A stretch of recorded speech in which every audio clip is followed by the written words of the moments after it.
আসসালামু আলাইকুম। আমি এখন রান্নবো খুব সহজ একটা ইলিশ মাছের রান্না। এটা আসলে মানিকগঞ্জের রান্না। এটা আমাকে সুদূর অজানি দেশে না জানি কোথা থেকে মনোয়ারা বেগম পাঠাইছেন। তো রান্নাটা দেখলাম আমি খুবই সোজা, ভাবলাম আপনাদের সাথে একটু শেয়ার করি। তো এই জন্য খুব অল্প জিনিসপত্র লাগে, ভেজালো না, কোনো কিছুই না। এখানে আমি পেঁয়াজ কুচি নিছি, 2টা মাঝারি সাইজের পেঁয়াজ কুচি করে নিতে হবে, পেঁয়াজ একটু বেশি লাগে। 7-8টা কাঁচামরিচ ফালি করে, আধা চা চামচের মতো আদা বাটা,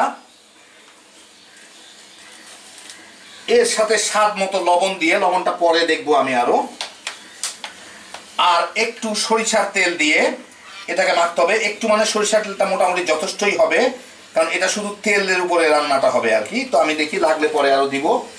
প্রথমে এইগুলো একসাথে সব মেখে নিতে হবে, একটু কচলায় মেখে নিতে হবে আর কি। তো মেখে নিই আমি।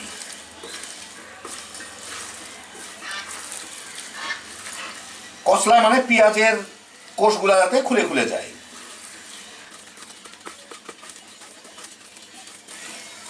এই যে দেখেন, বেশ ঝুলা ঝুলা করে মেখে নিলাম।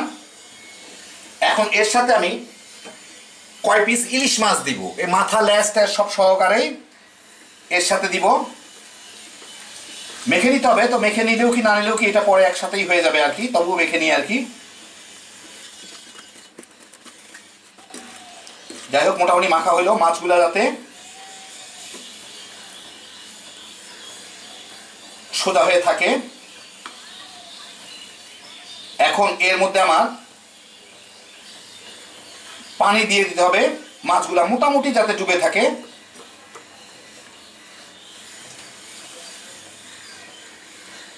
সেই অনুযায়ী আমি একটু পানি দিয়ে দিই। আমার হাতটাও একটু ধুয়ে দিয়ে দিই, এর মধ্যে দুনিয়ার তেল লেগে আছে। আর অল্প একটু পানি দিব, মাছগুলা যাতে আধা ডুবা থাকে, কারণ এরপরে তেলটাকে শুকায় ফেলতে হবে। এখন চুলাটা জ্বালায় দিই। জ্বালায় আমি এটাকে একটা ঢাকনা দিয়ে ঢেকে দিব, বলক আসুক, তারপরে আঁচটা মাঝারি করে দিব। বলক চলে আসছে, এখন আমি দেখবো লবণটা ঠিক আছে নাকি।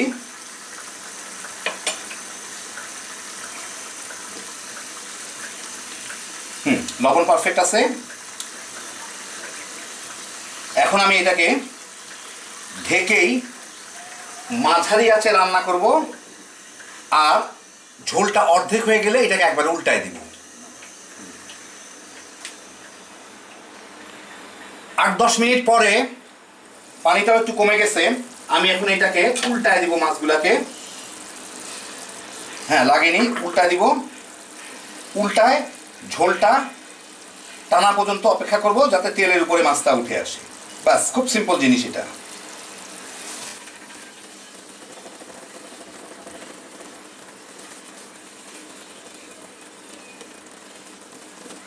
হইলো, ঝোলটা প্রায় টেনে আসছে, আর 8-10 মিনিট হইলেই হয়ে যাবে। এখন এটাকে আমি একটু ফাঁক করে দিই, আর বেশি তেমন কিছু নয়, ঝোলটা টানা, বা ঝোলটা টেনে গেলেই আমার রান্নাটা হয়ে গেল। মিডিয়াম আঁচেই থাকলো। আরো প্রায় 8-10 মিনিট পরে এই যে দেখেন, এখন মাছটা শুধু তেলের উপরেই আছে, হ্যাঁ লাগে নাই তবে। আমি চুলার জালটা বন্ধ করে দেবো, মাছটা হয়ে গেছে। একটু পরে আপনাদের, একটু পরে মানে আর একটু ঠান্ডা হয়ে আপনাদের আমি বেড়ে দেখাচ্ছি।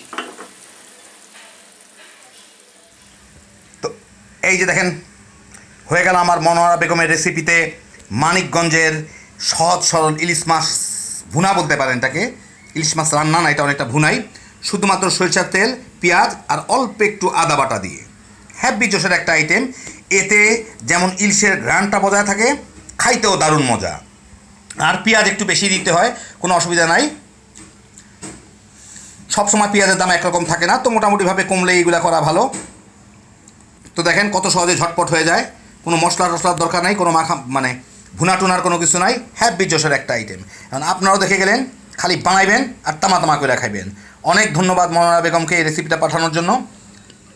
আল্লাহ আপনাদের সবাইকে ভালো রাখুন, সুস্থ রাখুন, নিরাপদ রাখুন। ইনশাআল্লাহ বেঁচে থাকলে আবার দেখা হবে। আল্লাহ হাফিজ।